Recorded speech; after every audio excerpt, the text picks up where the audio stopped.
Philippe du chantier. Je suis surintendant au chantier. Ça Et, fait plaisir. et comme caméraman, Alexis Robert Gagnon. Le Bonjour. meilleur en ville. Comme première question, est-ce que c'est votre premier chantier que vous faites? Non, c'est pas mon premier chantier. Ça fait présentement 8 ans que je suis surintendant. Mais dans la construction, ça va faire 19 ans cette année, l'année prochaine 20 ans. Comme école, c'est ma 3e école primaire. J'ai fait également une université à Trois-Rivières, un bâtiment université à Trois-Rivières. Et quelques hôpitaux, des postes Hydro-Québec. Donc non, c'est pas mon premier chantier. Ok. Est-ce que vous estimez être dans le temps? Présentement, à ce temps-ci de l'année, au début comme ça, oui, effectivement, nous sommes dans le temps. L'important, ça va être l'érection de la structure qui va se faire au milieu du mois d'octobre. Donc, j'ai quand même un gap de temps en attendant pour faire les préparatifs des fondations.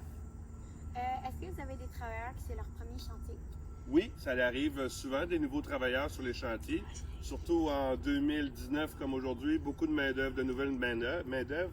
Donc oui, on reçoit beaucoup de nouveaux travailleurs au chantier. Et bien sûr, il faut qu'ils soient pris en considération tout au long du chantier, vu qu'ils sont en apprentissage. Puis est-ce que la météo et la température peuvent affecter les temps? Très bonne question. Oui, effectivement, la météo, c'est un point très important pour l'avancement de la construction, surtout quand on est dans les fondations. La température est très importante parce que s'il commence à pleuvoir, on peut être obligé de retarder des coulées, on peut être obligé de ne pas travailler, on peut être obligé de pomper les fonds d'excavation, donc c'est beaucoup de travail supplémentaire. Mais grâce à cette belle température présentement, on est dans les temps. Quelles sont les étapes que vous avez optées jusqu'à maintenant depuis le début du projet? Présentement, les étapes, il y a eu beaucoup d'étapes. Premièrement, le stationnement que vous voyez ici en arrière, l'aire de jeu, il a fallu enlever l'asphalte. Après ça, une fois que l'asphalte a été enlevé, on a fait l'implantation du bâtiment avec un arpenteur pour être sûr d'aller être au bon positionnement. Autant le positionnement que le nivellement aussi sur la hauteur. Une fois cette étape effectuée-là, il y a eu l'étape des pieux. Je pense que tout le monde, vous étiez en vacances, mais il y a eu beaucoup de travail par rapport aux pieux. Il y avait 160 pieux qui ont été tapés ici jusqu'à une profondeur de 25 à 30 pieds. Et il y a eu des ancrages aussi au roc qui ont été installés à 75 pieds dans le roc. Continuons ton question, j'ai pas fini, je pense. Répète-moi la question. Quelles sont les étapes que vous avez optées jusqu'à maintenant depuis le début du projet? Parfait. Donc, après les pieux, on a fait l'excavation au pourtour des pieux et pour pouvoir commencer à effectuer l'installation de l'armature et du coffrage pour les murs de béton. On est rendu là. Combien de travailleurs êtes-vous sur le chantier? Présentement, très peu. C'est normal en début de chantier, comme ça, c'est un sous-traitant par l'autre. Donc, présentement, on est une vingtaine. Là. Exceptionnellement, aujourd'hui, il n'y a personne, mais une vingtaine par jour. Combien de corps de métier êtes-vous dans le chantier? Bon. Présentement, encore une fois, on est 4 à 5 corps de métier ici au chantier, mais il va y avoir un moment donné dans la saison où on va être une soixantaine de corps de métier différents. Comment assurez-vous la sécurité de tous? La sécurité sur les chantiers pour Groupe Gagné, c'est une chose très importante et moi-même, je suis très sensible à la sécurité. Donc, à chaque arrivée d'un travailleur, il a un accueil qui doit être effectué par l'agent de prévention ou par moi-même.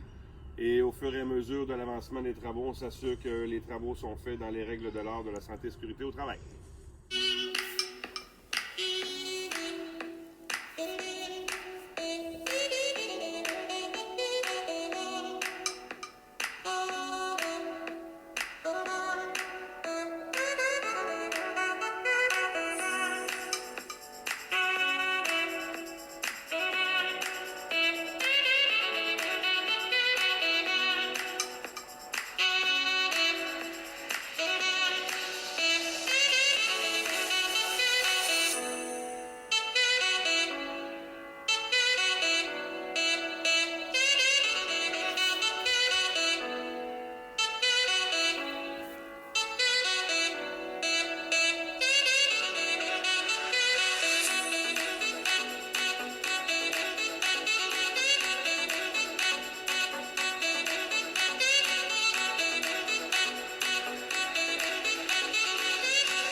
Des imprévus, il y en arrive à tous les jours par rapport à la météo, par rapport à la livraison de matériel, par rapport à des problématiques de main-d'œuvre.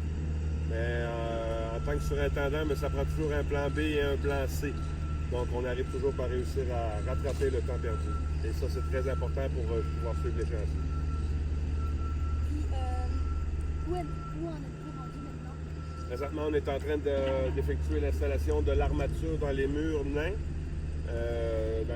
De béton. Par la suite, il va y avoir un radier qu'on appelle. C'est une base de béton de 400 mm d'épais qui va être coulée à la grandeur.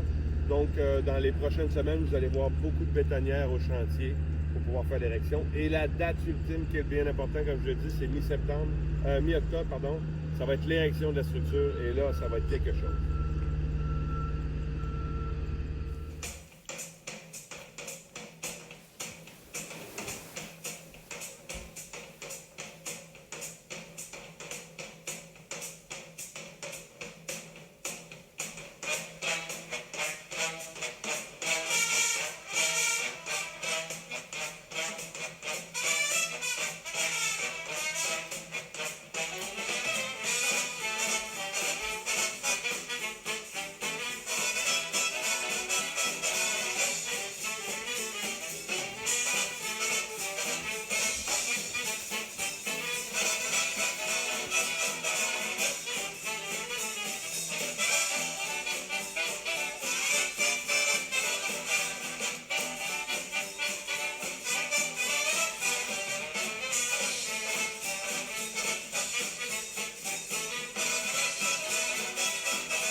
Gabriel du groupe 601 et caméraman Alexis du groupe 601. On se revoit à la prochaine capsule et merci pour votre temps, M. Philippe, du responsable du chantier. On se revoit à la prochaine capsule. Ça fait plaisir, merci. Comment ça va? Aujourd'hui, nous sommes en direct avec la directrice et moi, c'est Sophie Lazo-Alvarez, classe 602 en 6e année. Nous avons également un caméraman, Mathis Bernard. Bonjour. Classe 601. Vous êtes prêts? On est prêt. Pourquoi a-t-on besoin d'agrandir l'école? C'est une excellente question. En fait, on a besoin d'agrandir l'école au niveau de l'organisation. En fait, notre commission, sur le territoire de notre commission scolaire, il y a énormément d'élèves. Il y a des enfants qui sont nés, qui vont devoir entrer dans l'école d'ici 5 ans, donc à la maternelle.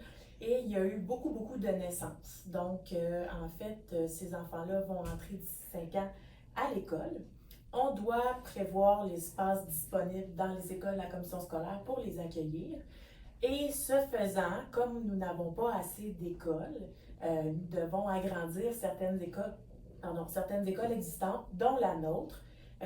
L'école Laurent-Benoît, en fait, a été sélectionnée pour vivre un projet d'agrandissement parce que, premièrement, géographiquement, elle est bien située pour la ville de Saint-Hubert. Puis, parce qu'elle possédait quand même aussi une grande cour d'école, donc de l'espace pour agrandir le bâtiment. Tout à fait aura l'air le projet final.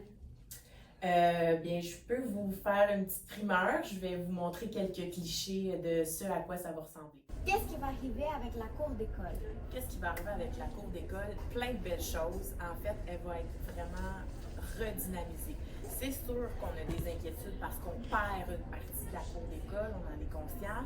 On va être plus d'élèves, mais probablement, puis là, c'est encore un petit coup, on va peut-être avoir 2 récréations pour que ça nous permette de pouvoir bouger avec plus d'aisance en étant moins d'élèves. La cour, elle va être vraiment redynamisée.